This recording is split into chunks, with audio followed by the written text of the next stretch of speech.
And yeah, I think the White Wolf Forest Craft list might be good enough. We'll see how his draws are. And of course, the Daria deck's being banned out for both players here. Here it is. Trickster's not wearing his fake tuxedo shirt. It's unfortunate. It's my favorite. He was wearing it last week. He didn't want to be as classy today. That's okay. He wanted to be a little bit more comfortable. Do you think Trickster actually knows magic tricks? I don't know. Maybe we'll have to ask him. I think he does. Oh, is he wearing it? Actually, I can't tell. This is a tough angle look. I think he might be. All right. Thinking about these starting hands, Trickster does have some good removal options to help out here. DV8 has his card draw, so it's not like he's going to be hurting for cards, especially in this early game.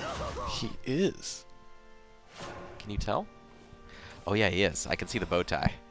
Yeah, never mind. He is fancy today. He's got his shirt on. You always have to be classy. I like it. I like it. I've never owned one of those fake bow tie shirts. Maybe I should get one. It's like way easier than wearing a tuxedo. I'll tell you that much. Yeah, as long as you keep the right distance, undiscernible. Yeah. Yeah, undiscernible. Yeah, you can't tell that's not a real bow tie. It's just drawn on. I am Belinus the Shining. Are you really? Yeah, Belinus is a strange one. I'll tell you that much. This song's for you. Okay, double Cassiopeia and Airbound Barrage. No All Prince Catacomb here. Prince Catacomb kind of would have made this game a lot harder for Trickster, even with the double Cassiopeia, since he's going second. But no Prince Catacomb means that this board will get taken care of pretty easily with Insect Lord and Airbound Barrage in hand. Yeah. Did you like it? I mean, there are some very creative things you can do with that, right? Yeah, Lyrial, I mean, helps in much the same way as well. Interesting. I think this is dangerous. If your Insect Lord happens to hit the Belinus, it could end up just pinging itself. That's true. I don't think that's going to be an option, though. Yeah. I think the entire board will get cleared here with the Lyrial. Lyrial plus Insect Lord is a really good turn 4. Yeah. 2 play points apiece, plus the Evolution Orb. Gives you so much flexibility. Yeah, I mean, that's a lot of free damage. And that's a clean board. And now this game is going to get a lot easier because there's going to be one turn where DV8 can kind of get back to the board, but then these Cassiopeias are going to open up, and it's just going to be tough to consistently keep your board filled up. However, Trickster does not have any late game options yet. Doesn't have any of his White Wolves. No King Elephants, no Loki, nothing like that just yet. Yeah, the only thing I feel like for Trickster is if he pulls the Wood of Brambles, then that would get real troublesome. Sure. Wood of Brambles can help even fight into the later parts of the game, especially with Airbound Barrage returning it turn after turn after turn. Yeah. Man, I nearly had a flashback to Unlimited yesterday. This song's for you. If we had seen roaches in this game. They're so fresh. No. Roach, like, as Fantastic. much as I love Rhinoceroaches, I am so happy to not see them in rotation anymore. A little bit too powerful. My songs are Don't want to hot. deal with them anymore. I love them. Plus, they're dirty. All right, so Airbound Barrage. Okay. Oh! Wood of Brambles has been drawn, so I think there's another full board clear option here if Trickster wants to go for it. Hey, let's play. Yeah. Yeah, so has all the options to maintain board control, just needs to find an end game now for Trickster. I think you definitely go for it. I think saving the Airbound Barrage is going to be real helpful. There's a few ways that this can turn really good for Trickster, right? Between if you use things like Wood of Brambles and Fairy Whisper, you're filling up your hand, kind of loading up for huge Cassiopeia turns. Which really help you control how you survive this mid-game until you get White Wolf out. And again, Shadowcraft does not actually have good options to avoid destroying the White Wolf. Right. And without a Lurching Corpse, I mean, these Cassiopeias pretty much have free reign over the board as well. It's going to be tough. And with, yeah, especially without even a lot of damage being dealt to Trickster. One Aaron comes down, you're back up to 20 defense, and then how do you try to finish the game out in any type of fast fashion here? Okay, opts not to bounce the Brambles. That's like the one weird option. It's like it still has 2 countdown on it. You don't necessarily always want to be bouncing it. Your hand's already pretty heavy. But yeah, once you use that Airbound Barrage, it means that Wood of Brambles will eventually go away. Which you never want to see happen against Shadowcraft. Again, it's very much the same philosophy as Sarah's, except just widespread across all your followers. So it really kind of, in a big way, mitigates any kind of board trading. And right now, it's just a battle for resources. Neither player really has an outlet to victory at the moment. And it's really just about who can chip away the most in this mid-game action here. And yeah, like Zombie Party is a good option here, but you don't really want to waste that before turn 7 because, again, you're trying to play a value game. Do you really want a Necro Assassin here? Skeleton Prince is fine. Honestly, that's all I can really think of is Skeleton Prince. I mean, he could go for some type of Andrialphus evolution play if he wants to keep the card draw consistent. You're breathing too loud. Okay, he's going to use a Necro Assassin. Ooh.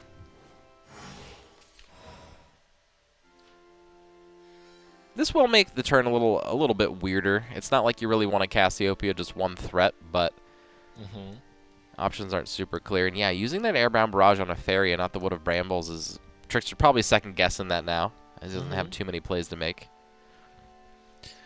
I wonder... I kind of feel like you're okay with just leaving one follower. I mean, if you were to play something like an Aaron, just hang out. Yeah, Aaron's good. I really feel like you can just dump a couple of these low-cost followers, too. You can play like a Fairy Whisperer plus a Lyriel and maybe a Fairy or 2, depending on how you want to set up the board. The Wood of Brambles is still going to be there, so trading into is going to be tough. And then you can save for next turn to play a Cassiopeia when they, you know, do a Zombie Party or something like that. Try to clear out the entire board. All right, looks like that's the option. Got to play at least one other card from his hand. Does not want to be overdrawing at this point. Yeah, very important not to. Again, probably one of the few games that we're going to see White Wolf possibly not come on time. Yeah, not a huge fan of this evolve. I don't think it's necessary, but Trickster just not wanting to take any chip damage. Yeah. I mean, this might be the difference of feeling like you have to play Aaron on 7 or 8, right? It's true. All right, Lurching Corpse is drawn now. Has the Soul Squasher to get rid of the Lyriel if he doesn't want to swing into the 4 damage. I think just Zombie Party, wait for the Wood of Brambles to pass. However, of course, we see the answer in hand with the Cassiopeia. And this is really what I feel like helps turn the matchup into Forrest's favor, is this interaction. Yep, really wants to see a White Wolf pretty soon here. Okay, Wrong end of that. Halfway negative, right? You have now a 1 in 27 opportunity to really hurt yourself. Yeah. Drawing 2 King Elephants, of course, not what you want to be doing. But again, being able to control this board turn after turn after turn, it really doesn't matter. He could get to the point where it's just playing the King Elephant on 10 will win the game. Also have to remember that there's the Elf Queen in Trickster's deck, so it's not like things like Aisha. It's not like Mid-Shadow Mirrors where we've been feeling this stress and threat from Aisha of like, okay, you're at 10, this is how your life is now, right? Right, like you're just done. It's like, no, Elf Queen, Aaron, I have ways to heal above 10. Yeah. And yeah, I like this interaction. Trickster basically just saying, I'm going to keep the board as full as I can while dealing with yours. Kind of doing what Shadow does as well, but doing a little bit better at the moment. Imagine if Shadowcraft had something like a Cassiopeia. They'd have something similar in the fact that they have Odile, right? Yeah. But it doesn't always clear off everything. Yeah, it's a little bit different. Odile, Dark Blade Fiend, a little bit, in which it kind of just has an effect that slices away at other followers. I still really miss Dark Blade Fiend in the Shadowcraft decks. Like, my preferred mix in Shadowcraft is 1 Dark Blade Fiend and 2 Ceres, and I don't see any of those cards played in Shadowcraft anymore. I think they go a little bit too heavy on the random Tech 2 drops. I like to see a little bit more beef for the mid-game. That's Old Man Exo. That's right, Old Man Exo. Back in my day, we played Sarah's and Dark Blade Fiend. That's right. Absolutely right. Now all these kids don't even wear their helmets. They think they can run around however they want. Playing unsafe all the time. That's right. So not really that dangerous to play Cassiopeia into this board. Plenty of fairies to back up. Let's Jungle see. Warden. This is actually perfect too. Cassiopeia will clear this entire board, leave behind 2 fairies. So I'd probably attack with the Cassiopeia to face first. Just in case. Just in case, and then play the second Cassiopeia, and then just trade off as much of the board as you can. And now you've got Jungle Warden plus a King Elephant to finish off the game with. I think you're looking just fine if you're Trickster.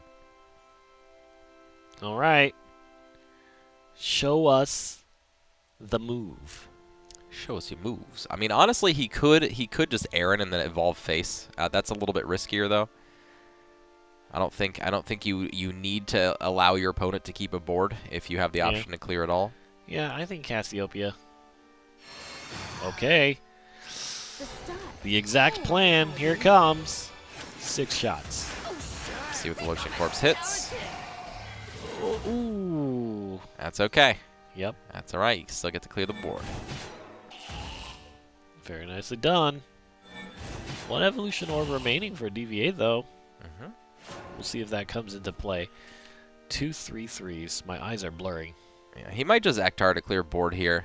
It will take him away from the high shadow count, but he's not going to win with the Aisha immediately anyway. So not that big of a deal. And honestly, this will put him right back up to 8 shadows, so it's not like he's going to be too far away anyway. Yeah. Still the Aaron enhanced play, which is fantastic because he can evolve it. This head can't be taken. All right. Ektar coming down. Clear and dab board. Yep. Played the Lyrial to make it a fancy pump, but I don't think that Lyrial is going to be used. Yeah, that is kind of interesting, huh?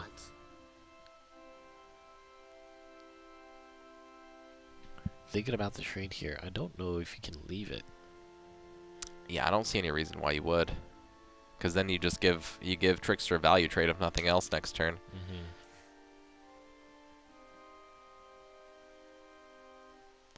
Yeah.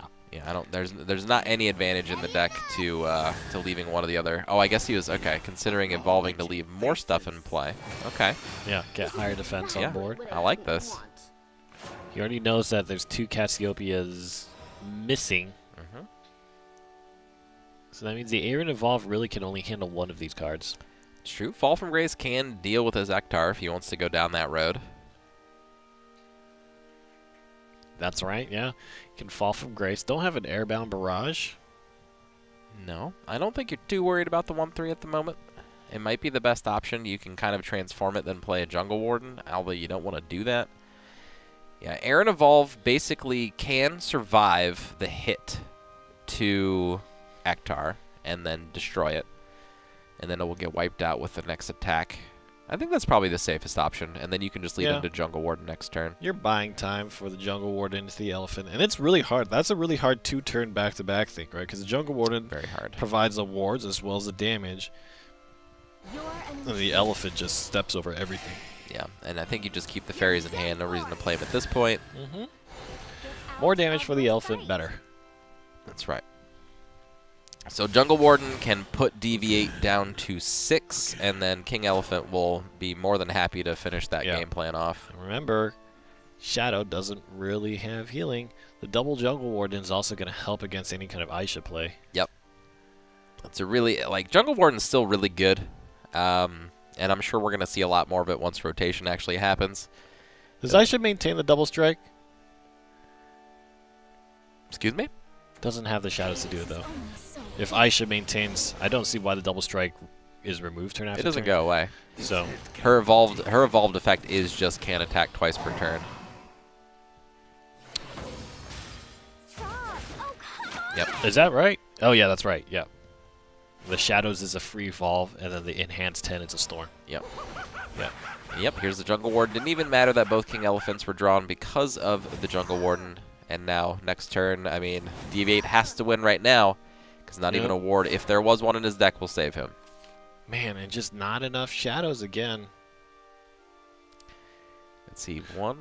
Second Ector, that's... You can't build enough shadows for zombies, but you can maybe play the Soul Squasher. Play the Ector. The Soul Squasher won't be able to run over the ward, so never mind. Yeah, that's going to be that. Jungle Warden putting up too much of a defense to set up for this King Elephant. King Elephant going to be a, let's see, a 6/6, right?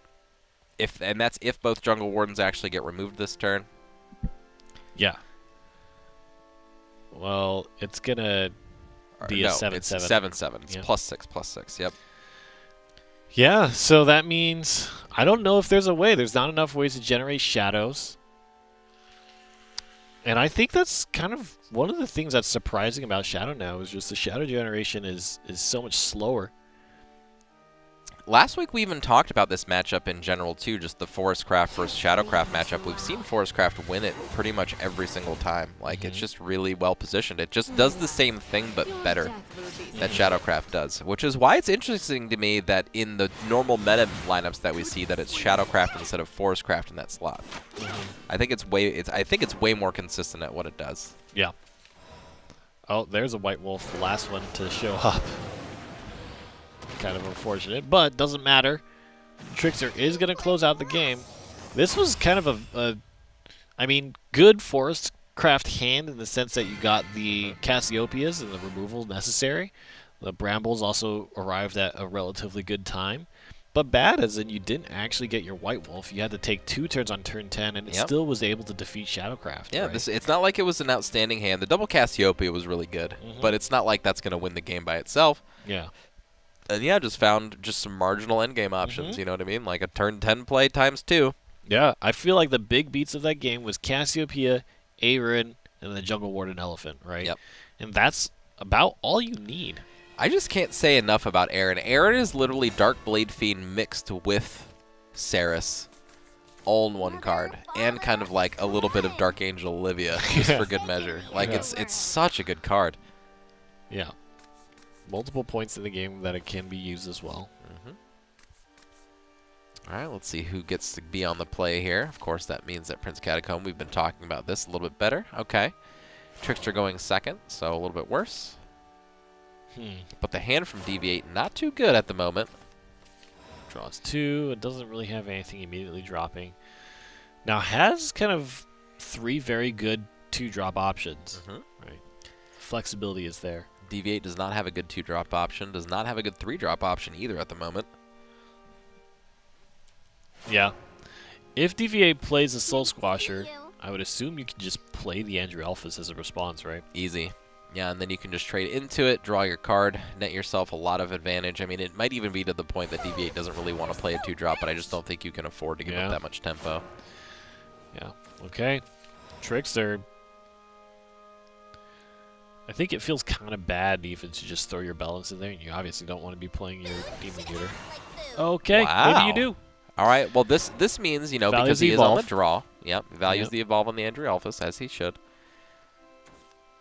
Definitely nothing wrong with this play, and then you can follow up with your own Belinus, which will force your opponent to trade with you, otherwise you'll get some more advantage off of it. Yeah. And the Goblin. Ooh. I don't know if he'll play the Goblin. He might save that. For the Andrew Alphas. Yeah. Yeah.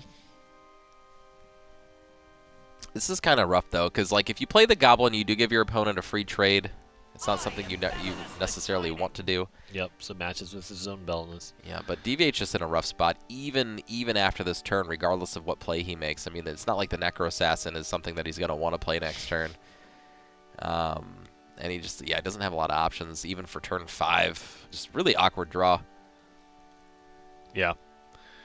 DV8 is having to think pretty critically about this. You can see his head is in his hand. He's not happy about his draw. Again, the talk of the day, just draws just not working out for a lot of our players today. Yeah. Trickster ends up committing the Goblin. Ooh! And an answer back Goblin. Yeah. Yep, so free value trade. Technically speaking, okay, he is going to go in for it. Just wants to provide himself some tempo. Yeah, which I kind of like. I mean, the end result here is you're still going to get the Andrialphus Evolve, but it's just so much less valuable. I really feel like you definitely should keep the Goblin. Yeah, I mean, honestly speaking, I'm not sure why he wanted to play the Goblin there. You know, you're giving it away essentially for free, but it's still not bad. You just can't do anything else with the Andrialphus this turn, but you don't need to because it does clear the board. Here it comes. Technically speaking, you are going to draw a card, and there are a lot of 2-drops in the deck, so He's going to be able to run in. It's so quiet. Oh, double Catacomb, but nothing to show for it. yeah. So both players kind of awkward draws at this point. Andrialphus is kind of a singular leg up that Trickster has. Depending on how awkward it is, the Skeleton Prince can end up becoming really good. Yeah. They can be the first touch on to taking over this game, and Odile not really that good at clearing out Skeleton Prince specifically. Especially leading into an Ektar turn that could just force through a bunch of damage. But yeah, these Prince Catacombs are eating up some hand space for Trickster.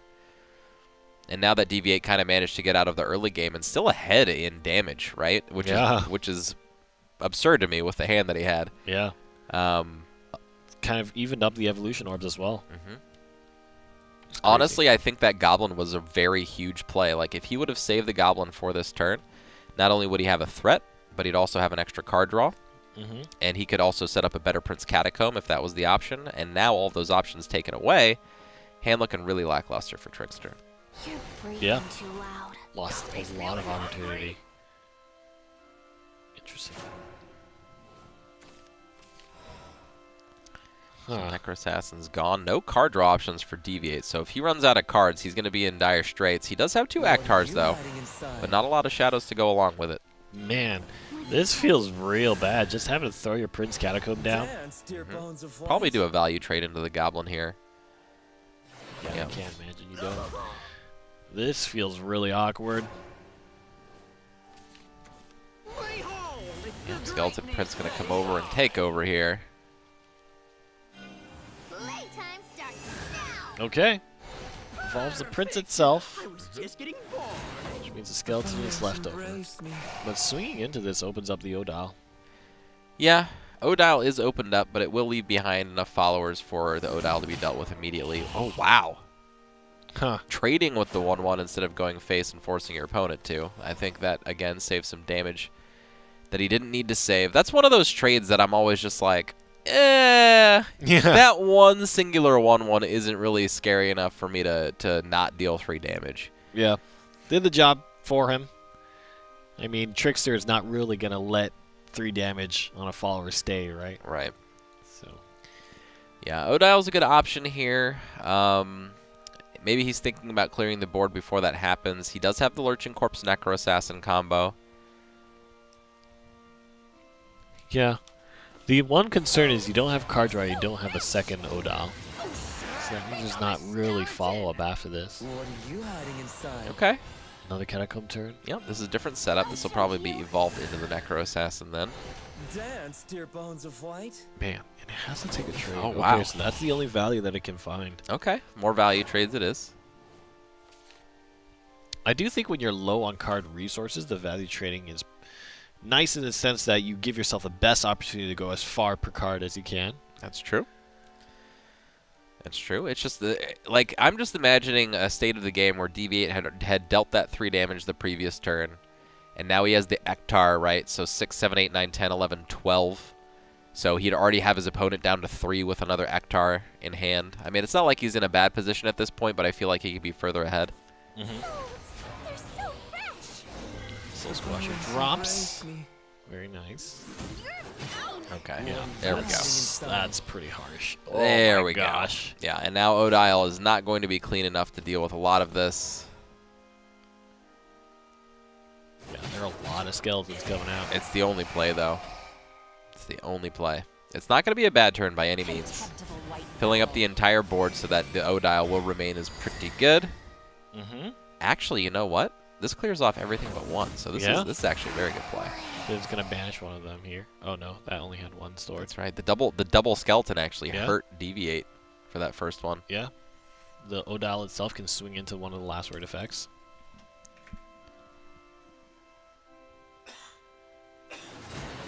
The The bones embrace me. No It's about problem. as good as it gets, yeah. Don't let the light blind you. And like I can't help but to imagine all these missed opportunities. Like DV8 could have his opponent down to 3 right now. Could almost have it done. This head can't be taken. Okay. Just drops the first Ecto. Clear board, get some damage in. Wasn't I good enough? There it is. Brings 3 more damage, and the fact that there's a second Ector on the way. That hurts. Already so low. Yeah, all the card advantage that Trickster's had, he has not been able to essentially solidify anything yet. This Necro Assassin needs to hit pretty big. Oh, okay, he's not going with that first. Okay. Now he can play the Necro Assassin and hope. Yep, similar situation. This did get some card draw before them, though. All right, Fitty Fitty. Yes! Oh! Winner, winner. Okay. I mean, what does that do for you, though? Extends your life a turn? I mean, at least that would have been lethal if it did not. Yeah. It did not hit the Ektar there. Man, Skeleton Prince coming down and showing why it's so popular. There's so much pressure off of that one single card. Yeah, I mean, you get free Prince Catacomb attached to your bodies here. Is there a way for Trickster to clear? Has 9 play points to play nothing alongside the Ector. That's rough.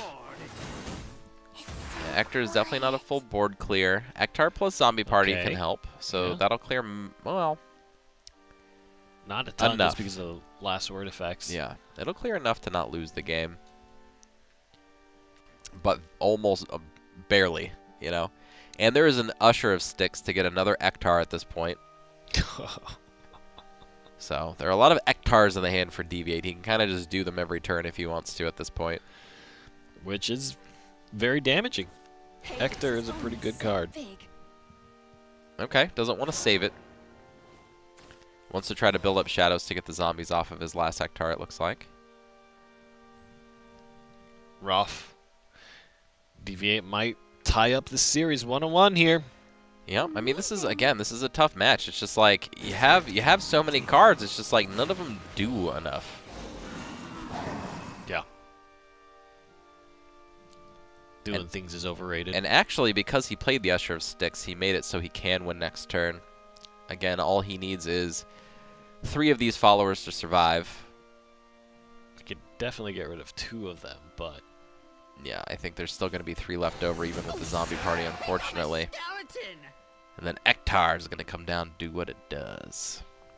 there it is. Yeah. Unfortunately, no way out here, so the mid-shadow list is going to have to go again against DV8's Dragon. Trickster is trying to think of any possible way he can get himself out of the scenario, but the play points are committed. And so Trickster just has to believe that there's no Ector in hand, but as we know, Ector is on I'm pretty time. sure it's almost expected. If your opponent just played an Usher of Sticks right before they had 6 shadows, when they just had an Ektar die, 1 card left in hand, I'm thinking it's Ektar. Like if they didn't want Goblin. This head can't be to save up for that Usher. 3 plus 2 plus 2 plus 2. I'm too strong. It's 9. It's 9, Exo. His name is DV8, but he did 9 damage. 1 win on the scoreboard for DV8, and is going to fight against Trickster for 1 more game here to see who actually gets sent down to the loser's bracket. So if it's DV8 that wins this, he's going to go into the grand finals on the winner's That's side right. and be very well positioned to win the North American tournament, giving the 2nd win of the day to Disastra. But Trickster is looking to fight back at it. I've been really enjoying the way Trickster has played all season long, so I feel like it's a natural fit for him to make it to the grand finals, but at the same time, we saw Zero Fine just not hit what he needed It's true. and get eliminated. Yeah, I don't think Trickster's been drawing along the same lines as Zero Fine. He's still been having plays to make, and now he doesn't really have to worry about playing into the mirror with his Shadowcraft deck. I really don't like the content. I still don't to this. Every match I watch it, I don't like the mirror matchup very much at all. I think a lot of it is luck-based. Yes, there are a lot of micro decisions, as Sheepy would like to put it, in the matchup, but I don't think that it really matters how many good decisions you make if your opponent just has better on-curve things to do. This is a matchup, though, that I feel like you do have to get a nice early curve going because, as we've said, this is another deck right here in Tilting at Windmills Dragon that can just walk all over the Shadowcraft deck. Its late game options will just pile on through. Yeah, And especially if it finds early ramp that Yeah. not answered by any kind of significant, like, catacombs, insane, like, Right. board fortification. And DV8 is taking the more classic approach. He does have that Star Phoenix, does have some early ramps, so a lot more options in the early game to control the board. I play Star Phoenix in all of my Dragoncraft decks because that card by itself can just generate advantage after advantage after advantage. It's crazy good. Yeah. It is, taking the value trade. And remember, even if you take down the Star Phoenix, the Draconic Fervor is going to bring it right back. And then later in the game, Blazing Breaths, you know, Breath of the Salamanders, you just get infinite advantage out of it. It's great. Nice. And this is a hand insofar as there's ramp, but Draconic Fervor is absolutely needed to draw cards. It looks like that's a choice. The value on the Star Phoenix Amazing. got a good trade on its first swing, and on the second swing took down more. You should come on my Decided to play the adventure. Fervor before, actually, the Star Phoenix hit the old bin there. That's interesting. Maybe he just doesn't want to take a chance of overdrawing at some point with this Pure-Hearted Singer. But he didn't know he had the Pure-Hearted Singer until after he fervored, so... Maybe he just doesn't like Star Phoenix. Yeah, maybe he's just like, you know what, I got enough use already. We're good. Yeah. Star Phoenix, you stay there. Don't come back to my hand. Yeah. Trickster, you can tell, is not happy with his draws. Just not feeling very with it. Yeah. I mean, there's a lot of flimsy followers on Shadowcraft's side. A lot of flimsy ones, yeah. And again, this is not a deck where you want to be Demon Eatering against early because it gives away your board position, and that kind of does Dragon's job for them. All right, Right. looks like he's doing it, though. Throwing away more Soul Squashers, which honestly, I mean, it's kind of nice against things like Sybil, but I don't think that's your greatest worry. Nope, Oh, and he's do taking it. the option to get as aggressive as he possibly can with what he's been given. Do it. Windmills. No. Too scared. Always too scared. Wants to get to 10. Honestly speaking, the safest thing you can do with Dragon is get to 10 before you play the tilting. Yeah. Because there's so many, I mean, we've seen it multiple times today, playing the Dread Sea into the tilting. So many different combinations of how you can arrive at that amulet. Yeah, this is a pretty safe board next turn to play tilting as well. Yep, you're a turn away from Hector. Nothing set up on board. There's no scoring. There's no last word effects. Yep. Not even enough play points to play Skeleton Prince. But this is really the effect of what? 4 ramps in this game? A lot. Oracle, Fervor, Sybil, Isla. Yeah. Basically, a lot. every single different source of ramp Yeah. is used. Yeah, that's when it's like just tough for any deck really to deal with you when you draw all of your ramp. Yeah. Because then they just have all their options super early. So if you play the tilting here, you might think, oh, there's a lot of damage coming on the next turn, but Israfil's going to be coming down, healing for 4, swiping across, doing 10 damage to face. Honestly, Maybe I might even consider leading with Bahamut, but my gut would tell me tilting at Windmills right here. Tilting at Windmills just leads into a game-winning. Plus you have the Pure-Hearted Singer to clear off the 4-1 this turn. It's just too good. That's right. It's going to get the Storm. It's going to draw the card. It's going to throw into the Goblin Mage and draw another card. Trickster, you can see it all over his face. Yeah. Tilting Dragon is showing off why, after we've seen quite a few games of it doing something, I don't know. Okay, so I'm gonna dig into Shadow again real quick. You ready for this one? I'm always ready. It's one of these decks where you can have 9 cards in your hand and still not be able to do anything. That's not a quality I look for in decks. When you have a handful of cards and you still just can't do anything. There's a lot of fantastic artwork to look at. That's fair. That's fair. I can tell you there are some classes that you have 9 cards in your hand that you never feel that way. Runecraft. There's never been a Runecraft deck I've ever played where I had 9 cards in my hand and I was like, nah, I just can't do anything with this hand. Shadowcraft, definitely. Well, this might be one of those hands. Yeah. I mean, this is really 2 games in a row, right? Where Trickster just hasn't been able to do anything with the Shadowcraft deck. The lurching corpses are typically very good, but you got tilting on the floor. The things die anyways. They get removed anyways at the end of the turn. Now, it does stop things like Bahamut from actually hitting you in the face very early. It will stop the Israfils from hitting you in the face as well. So they are pretty good. However, Pure-Hearted Singer can come down, or Ayala can come down to kind of side skirt that. But there is a nice little chain of lurching corpses, so Trickster does have some time. Yep. I think you can start the turn by just playing the Pure-Hearted Singer and going into a skeleton or something. You can also evolve it to take care of the lurching corpse if you want to just get it off the table. I mean, you could just play the Israfil to clear the board, too. It's not the worst option. You go back up to 19, clear the board, then you get that lurching corpse off the table. You still have plenty of damage to finish the game off. Yeah, if you just start forcing out Israfils for 3 turns, Bahamut's for there's not 5 lurching corpses in the deck, right? Right. There are not that many. And it's not. And when you go back up to 19, you're not really worried about Aisha killing you anymore. You're still plenty of turns away from that. And one of the other benefits of tilting and windmills against Shadowcraft is that it very rarely leaves the followers left on the table. So cards like Zombie Party can't really get full value anymore. Yeah, which is a deficit and a benefit in some turns, in some cases. Looks like that's the choice. He's just going to start throwing things at Trickster. That's right. Yep. Unfortunately, he's not going to be able to take care of the 3-4 because Lurching Corpse will take care of it immediately. Okay. I assume you got to just play another Lurching Corpse Every and then time. do whatever. And then you're really hoping that that Skull Ring brings back the Lurching Corpse, and then you get to just chain. So technically speaking, Shadowcraft can play 5 or more, even up to 6 Lurching Corpses. He needs to find another Skull Ring pretty quick, though. Yeah. I'm wondering, there's no amulet Hollow removal Dogma for Shadowcraft, is there? No, I don't think so. I guess it is a last word effect, so if you find some way to destroy an amulet, maybe. Does Axe Wielder destroy or banish? I think it destroys. So technically you could play that in a mid-Shadow deck. That wouldn't be a bad option for this metagame right now. Axe Destroyer. Yeah. Helps against decks that are outside of your own. Plus it's just a 3-play 0.23, which mid-Shadow can easily get away with playing. Okay. Just trying to fill up the board here. Ooh. Pretty good. That's probably the option, plus a Pure-Hearted Singer. I like it.